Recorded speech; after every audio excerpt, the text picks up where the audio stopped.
comenzar entonces haciéndole un poco de historia de este proceso, de la construcción de esta maestría.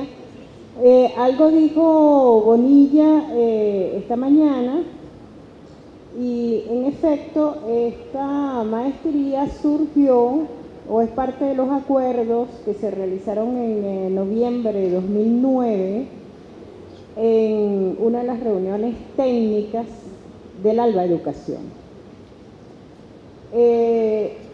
Y forma parte, yo diría, después un poco Rosa se va a extender en eso, pero forma parte de lo que van a ver más tarde como la etapa del ALBA Educación, que debe estar centrada o debe potenciar el principio de complementariedad. Bien, en esa oportunidad se plantearon varios programas de posgrado, es decir, fue una reunión técnica donde se evaluó, estaba Nicaragua, Ecuador, Cuba, Venezuela, creo que algunos otros países. Entonces se evaluaron las potencialidades de cada uno de nosotros, y allí se decidió, bueno, seguir fortaleciendo los programas de formación en el área de la medicina, fundamentalmente impulsados por los camaradas cubanos, abrir un posgrado en geopolítica de los hidrocarburos, impulsado por Venezuela, por su fortaleza en esta área, y en el área de educación comparada, iniciar un programa diseñado de manera conjunta, en el entendido que había fortalezas de Cuba, otras fortalezas de Venezuela, otras de Bolivia, etc. Entonces, estos fueron los inicios. Bueno, a partir de allí se hicieron varias reuniones de trabajo para ir consiguiendo la estructura. Y una de las cosas que yo considero importante de la orientación de la maestría es que justamente nos situamos en la perspectiva de la unidad en la diversidad. Es decir, tenemos elementos comunes, pero además tenemos una diversidad cultural, educativa, que debe tener una expresión clara en esa maestría. Partiendo de esto, entonces concebimos, digamos, un núcleo de formación común. Bueno, eso por una parte, la unidad en la diversidad. El otro aspecto que nos planteamos es que esta es una maestría para formar investigadores en educación comparada. No es una maestría escolarizada, nuestra intención no es que ustedes se formen como teóricos de la educación comparada, sino que el planteamiento fundamental es que nosotros debemos apuntar a formar investigadores en el área de educación con una perspectiva comparativa que nos permita, como ya lo señalaba el viceministro Bonilla esta mañana, ir develando cuáles son los aportes que tiene cada uno de los países, hasta dónde hemos avanzado en política, cuál ha sido el resultado de los caminos que hemos recorrido, pero sobre todo en aquellos aspectos en los cuales debemos generar rupturas para construir nuevas concepciones en nuestros sistemas educativos, nuevas prácticas, con qué contamos para eso, cuáles son las contribuciones, etc. Entonces, esta es la idea general. Partiendo de esto, de esta perspectiva, entonces construimos una malla curricular que tiene tres grandes áreas: un área de fundamentos de la educación comparada, donde trabajamos con bastante fortaleza la dimensión histórica de la educación de nuestros países, un poco porque eso tiene que ver fundamentalmente con la posibilidad de, reconocernos, de valorar nuestros aportes, ver la vigencia de ese pensamiento insurgente, emancipador en nuestros días, conocernos unos a los otros como países. Bueno, entonces tenemos esa dimensión histórica en el tronco común. Tenemos una dimensión epistemológica y metodológica, es decir, es toda la revisión de cuáles son las diferentes visiones, posiciones, etcétera, y qué es lo pertinente para la investigación en nuestros propios contextos. Y luego, otra de las dimensiones tiene que ver específicamente con la educación comparada, el aporte de la educación comparada en el marco de América Latina, de nuestra América, más bien. Y finalmente, la profundización en los cambios educativos que se están experimentando en el siglo XXI. Estos serían como las dimensiones del tronco común. A partir de eso se abren diferentes opciones, otras áreas para que cada quien profundice en ella y estructure la investigación a partir de eso. Entonces tenemos un núcleo duro de investigación que articularía tanto el tronco de formación común como el tronco de formación especializada.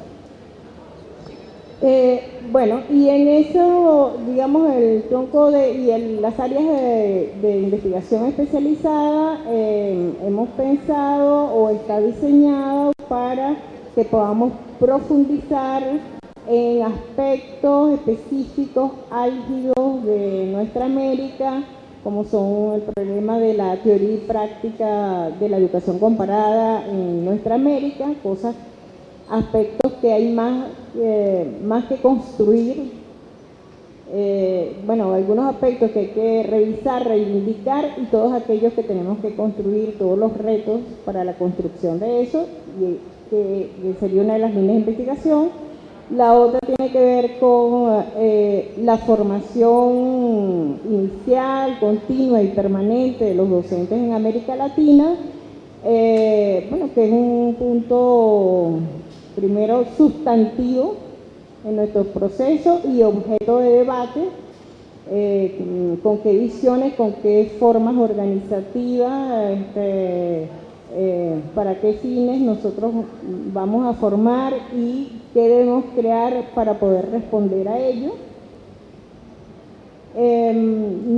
Otra de las áreas temáticas es el problema de la gestión en educación, de los modelos de gestión que hasta ahora han dominado en nuestra América y que necesitamos revertir. Y creo que finalmente la otra área tiene que ver con la necesidad de la construcción de indicadores pertinentes para poner de relieve lo que son los avances, las tensiones y las contradicciones de las políticas de transformación, de esa transformación además en procesos de transición que estamos llevando a cabo en América Latina.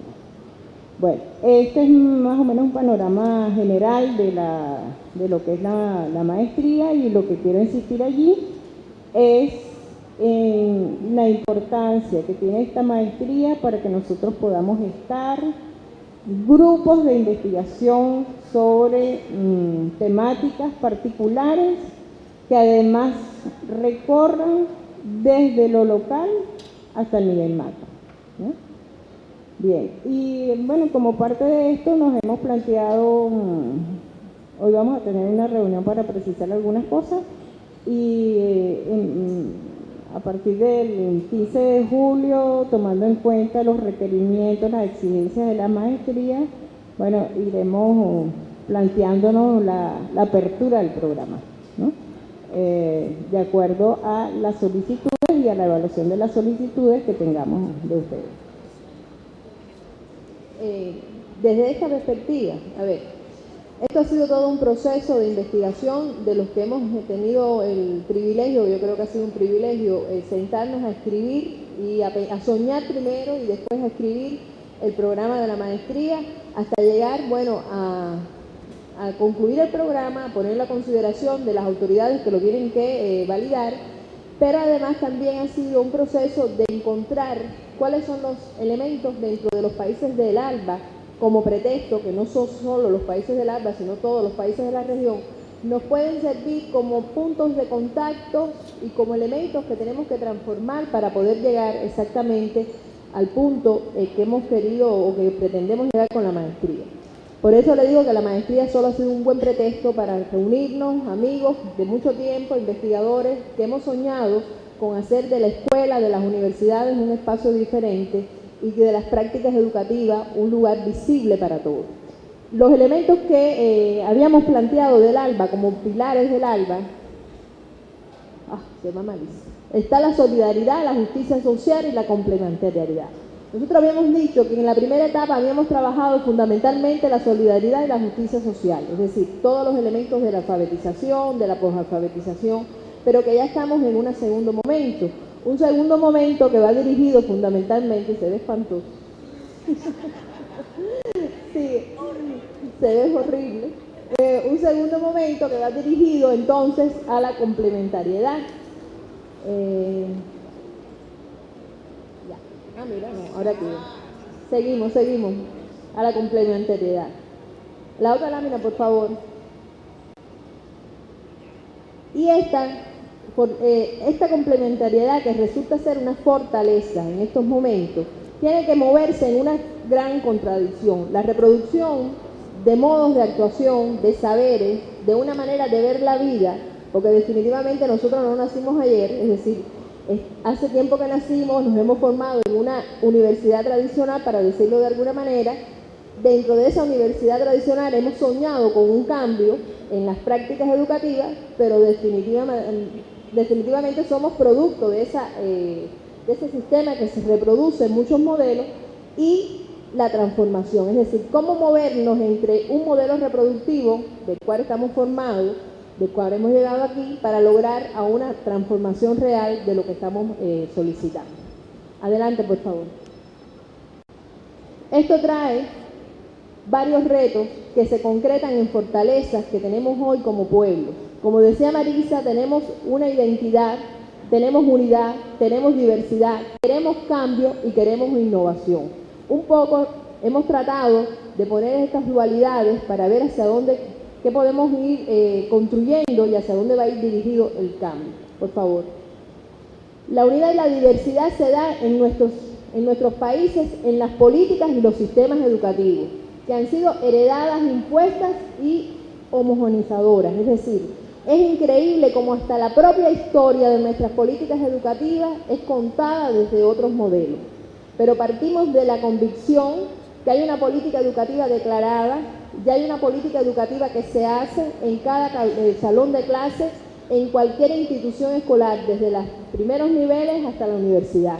Por tanto, queremos indagar cómo hemos interpretado los docentes, los educadores, esas políticas educativas, y reconstruir una nueva historia, una nueva mirada de nuestras políticas educativas para decidir con profundidad qué políticas educativas queremos, donde se participe desde el aula, los estudiantes, los profesores y las autoridades que nos convocan a cumplir con esa política educativa. También tenemos respuestas a las necesidades socioeducativas. De alguna manera u otra en nuestras sociedades se le ha dado respuestas a diversas necesidades socioeducativas, a veces desde la escuela o desde las instituciones escolares y otras veces desde otros espacios no escolarizados, pero de alguna manera, a veces negando hasta la propia política, no hemos estado ajenos en nuestra región a necesidades sentidas de la población, y eso es una tradición que nos une como docentes, como investigadores en nuestra región. Otro elemento es la variedad de modelos de formación de educadores. Esto también es algo que nosotros tenemos en común. Nosotros hemos formado educadores desde diferentes vías, desde diferentes modelos, desde diferentes formas. Pero un alto por ciento de esos educadores hoy siguen estando comprometidos con el cambio social, con la formación del hombre nuevo, con la formación de unos ciudadanos mejores comprometidos con sus países. A pesar de las políticas neoliberales, a pesar de las influencias foráneas, podemos decir que tenemos educadores en nuestra región que están y saben lo que quieren y por qué lo quieren, y cada día van a enseñar, pero también van a luchar los derechos de ellos como ciudadanos y formar a la nueva ciudadanía para que luchen por esos derechos. Son elementos también que nos unen como región. En cuanto a los cambios, nosotros estamos insistiendo, y ustedes lo estamos escuchando desde el primer momento, en hacer un cambio importante en la relación teoría y práctica, cambios de las prácticas educativas y las ciencias constituidas. No podemos seguir interpretando las nuevas prácticas educativas con las ciencias de la educación que hoy están ya establecidas. No podemos seguir tampoco haciendo prácticas educativas invisibles, donde no se logre poner en el foco de las miras de los científicos qué son esas prácticas educativas, cómo se logra educar a veces en situaciones de desventajas sociales, de desventajas geográficas, cómo se logra educar, cómo se logra formar. Comentábamos a la hora del almuerzo que si queríamos cambiar la didáctica, que tanto hemos hablado hoy de didáctica acá, hay que alejarse de los centros académicos, hay que ir a buscar la periferia y ver cómo el maestro más simple, el más humilde, en condiciones más difíciles, a veces logra enseñar lo que un maestro con tecnología, con aulas, con todas las cosas establecidas, no logra enseñar. Hay que hacerle un cambio a nuestra mirada de las ciencias de la educación, de las ciencias sociales, de las ciencias políticas, desde las prácticas más novedosas que se esconden en cada uno de nuestros países. En cada uno de nuestros países hay maestros, profesores, de todos los niveles, creativos, arriesgados, maestros que no pretenden solo enseñar, sino también educar. Tenemos que aprender desde esta maestría a encontrar esas prácticas, a fundamentar esas prácticas desde la ciencia y a visualizar esas prácticas y convertirlas en ciencias constituidas. Porque esto es un elemento esencial, saber ese tránsito, cómo manejarlo de nuevo y cómo transitar sobre él. La relación instituciones educativas y sociedad. Esto es otro elemento esencial que nosotros debemos también revisar, analizar y volver a confrontar en un proceso investigativo y en un proceso de práctica. La relación sociedad-educación se visualiza en la institución, que pueden ser universitarias, pueden ser de la enseñanza media, que puede ser de la enseñanza básica. Esa relación, hoy la escuela cada vez es más permeable las influencias sociales. Cada vez la escuela tiene más compromiso con su sociedad y con lo que sucede alrededor. Y si las instituciones escolares no hacen de esto una lectura consciente y buscan otras maneras de gestión institucional, buscan otras maneras de gestión de dirección educativa, los estudiantes nos van a exigir a lo que nos enseñamos que tenemos que abrir las puertas de las escuelas y de las instituciones escolares. Estos son elementos esenciales que pasan desde lo que Luis decía esta mañana de la tecnología. Los estudiantes saben mucho más de tecnología hoy que los maestros porque tienen otras posibilidades que no tuvimos nosotros, es otro tipo de generación, otro tipo de influencia, pero también pasa desde el compromiso político. Creo que lo que sucedió en Chile con los estudiantes es un ejemplo de cómo el neoliberalismo de vitrina que estaba tan bien establecido, que todo el mundo ya creía que era lo que era, los que levantaron la voz y fueron a la calle a exigir, no fueron los profesores, fueron los estudiantes, los adolescentes, los que le pidieron a sus profesores que por favor no siguieran justificando un modelo de opresión y de exclusión, que buscaran las maneras de cambiar esta situación. Esos son dos ejemplos que demuestran que la relación institución escolar y sociedad hoy tiene que cambiar, tenemos que buscar otros derroteros desde la práctica y desde la teoría. Y la relación de los modelos de formación de los educadores y las exigencias profesionales. Me gusta decir que a veces creemos que los profesores, los educadores son los magos, es decir, es el que resuelve la enseñanza de la ciencia, es el que resuelve el amor a la naturaleza, es el que resuelve los problemas emocionales de los adolescentes y es el que resuelve además los problemas, los conflictos familiares y de lo que tienen los niños en la sociedad. Y cuando usted revisa detalladamente cómo nos forman en nuestras universidades, los modelos son tan viejos como las universidades mismas. Es decir, las reformas educativas no llegan a los currículos de la formación de los docentes, por ejemplo. A los currículos de la formación de los docentes no llega muchas veces cómo no trabajar con la tecnología, sino cómo utilizar la tecnología desde un enfoque educativo. No es tenerle miedo, no es sancionarla, pero tampoco es utilizarla como un juego, es un medio para utilizar en el proceso de enseñanza-aprendizaje. Nos enseñan bien poco qué hacer cuando los conflictos sociales se convierten en cotidianos, cuando las guerras de pandilla es algo diario, cuando hay problemas de alimentación o simplemente cómo estimular la creatividad, el amor, la poesía, la imaginación en los nuevos en la nueva generación. Hay una ruptura profunda hoy entre lo que nos está pidiendo la sociedad como modelos profesionales del maestro y lo que nos están enseñando en las universidades o instituciones de educación superior, cómo debemos ser los maestros o qué tipo de maestros debemos ser. Esto es un elemento que hay que reorganizarlo, que hay que repensarlo con profundidad. Porque repito lo que dijo ahorita, el que hace la política educativa es el docente.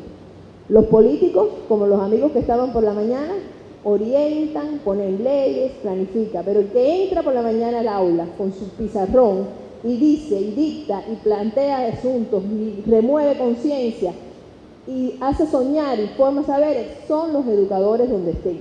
Por tanto, son los educadores dentro de la sociedad un elemento importante como profesionales que hay que educar, que hay que formar para que sean los formadores de las generaciones del futuro. Esto nos llevaría a una identidad, a profundizar más en nuestra identidad que la tenemos. Y esa profundización iría a ver a un pensamiento y las prácticas revolucionarias emergentes. Hoy tenemos que reconstruir nuestras prácticas revolucionarias emergentes. Las revoluciones nunca se acaban, las revoluciones siempre tienen que ser nuevas, tienen que vestirse de esa juventud, de ese pensamiento, de ese diálogo, y solo desde descubrir un pensamiento siempre revolucionario, siempre activo, siempre que ponga en duda quizás lo que los revolucionarios anteriores pusieron como ley. Eso es lo que mantiene vivas las revoluciones, eso es lo que mantiene viva el pensamiento socialista, el pensamiento que estamos construyendo a diario. Por tanto, los mayorcitos, los que estamos hoy en otra posición, estamos en la obligación de todo el tiempo estar haciendo análisis y detectando esos pensamientos revolucionarios emergentes que nos caracteriza como latinoamericanos en todas las épocas. Las modalidades educativas alternativas, eso es otro elemento que está muy poco estudiado en nuestro contexto y creo que somos modelos de cómo formar a los ciudadanos fuera de los marcos escolares. El profesor hablaba de los indígenas. Yo, desgraciadamente, no tengo mucho conocimiento, pero creo que sí hay que buscar referentes de cómo se educa para el trabajo, de cómo se educa para amar a la naturaleza, que cómo se educa en la familia, en el respeto a los mayores. Las poblaciones indígenas que hoy todavía preservan esa cultura en nuestra región son ejemplos de ello. No están escritos en los libros a lo mejor, pero hay que buscar esas maneras de cómo logran transmitir esa sabiduría, ese respeto que nosotros a veces nos falta tanto en las escuelas establecidas. Nuestra región tiene toda una experiencia de la educación popular, que en una época hizo una revolución contra lo que estaba establecido. Eso hay que volverlo a leer, hay que volverlo a mirar, hay que volverlo a establecer. Tenemos experiencias de educaciones comunitarias, donde no se da título, donde no se da un crédito, pero sin embargo se aprende a vivir y a ser buenos ciudadanos. De eso nos estamos refiriendo, a ese tipo de modalidades alternativas. Además, tenemos que ver los procesos educativos comprometidos con sus realidades. Hay que buscar esos procesos, los que están más cerca de la realidad, de lo que nos impera. Hay algo que en la pedagogía se llama currículum oculto, cuando la realidad es realidad y cuando la escuela está en el centro de la realidad, El currículum que prevalece no es el que está establecido por el ministerio, es el currículum oculto, el que usted construye todos los días bajo la exigencia de esa realidad y bajo la necesidad de lo que ustedes están educando. Porque no hay cosa peor que le pueda pasar a un maestro que es mirar una cara y entender que ese no está entendiendo nada de lo que uno le está diciendo, ¿verdad? Eso es lo peor, que le es la pesadilla de un maestro. Y cuando usted se da cuenta que lo que está diciendo nadie lo entiende, entonces ¿qué sucede? Tienen que empezar a reconstruir las palabras, a reconstruir los métodos, las vías para enseñar y encontrar que la luz se enciende en esas miradas. Eso es a lo que nos estamos refiriendo cuando hablamos de los procesos educativos comprometidos con su realidad, que no estén tan encartonados, que no estén tan establecidos, sino dejar espacio a esa posibilidad de que el maestro también sea creativo, porque el maestro tiene que ser creativo para enseñar a otros creativos, si no es imposible enseñar. Repito, siempre con la academia, siempre con la investigación y siempre con el estudio, porque si no lo que somos es unos inventadores y no unos científicos de la educación y de la enseñanza. Y además las prácticas y visiones locales como parte de las políticas educativas. De eso yo creo que hemos hablado bastante hoy. Si los representamos, digamos una representación visual, las políticas son verticales, de abajo hacia arriba. Y cuando nosotros mismos como investigadores nos sentamos en un evento como este, las prácticas locales las vemos como novedades, como novedosas, como prácticas de avanzada dentro de una dinámica general de las políticas. Pero muchas veces, pocas veces, para no ser muy absoluta, eso no sube y se convierte en política educativa. Es decir, solamente la vemos desde arriba y decimos, qué bien, aquí hay un grupo de profesores que están haciendo unas prácticas novedosas, que hay una universidad que está yendo a la comunidad, que está cambiando a la comunidad. Pero ¿cómo hacer de esas prácticas locales política establecida? ¿Cómo hacer que los que están haciendo esas prácticas sientan que sus prácticas, su pensamiento, su forma de ver el mundo también está reflejada en ese macro discurso que representa la legalidad de un país, que representa las formas y las vías para hacer las políticas educativas? Eso también es una pretensión de la maestría, es decir, descubrir esas prácticas locales, descubrir esas prácticas pedagógicas que tienen mucha ciencia detrás. A veces el maestro no sabe lo que es la zona del desarrollo próximo, pero no hay mejor maestro para desarrollar la zona del desarrollo próximo que él, aunque no lo sepa quién es Vygotsky ni de dónde salió el asunto. Quizás nosotros lo acompañemos entonces a buscar los referentes teóricos, que no tiene que llamarse zona de desarrollo próximo, a lo mejor le damos otro nombre, le buscamos los referentes teóricos desde esas prácticas locales y convertimos eso en necesidades ya explícitas dentro de las políticas educativas. En sentido general, esos son los elementos que quería yo expresarle. Le dejo ahora la palabra a Marisa para que haga alguna conclusión general.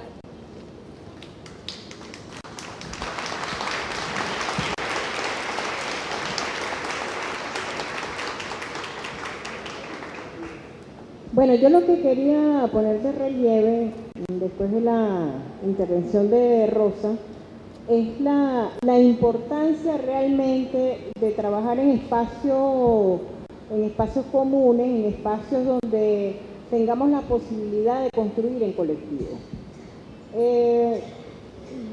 Yo creo que nosotros hemos pasado por esa experiencia desde el 2009, de lo que significa, cómo construir en colectivo cuando venimos de diferentes contextos, aun cuando tenemos afinidades, venimos de diferentes academias.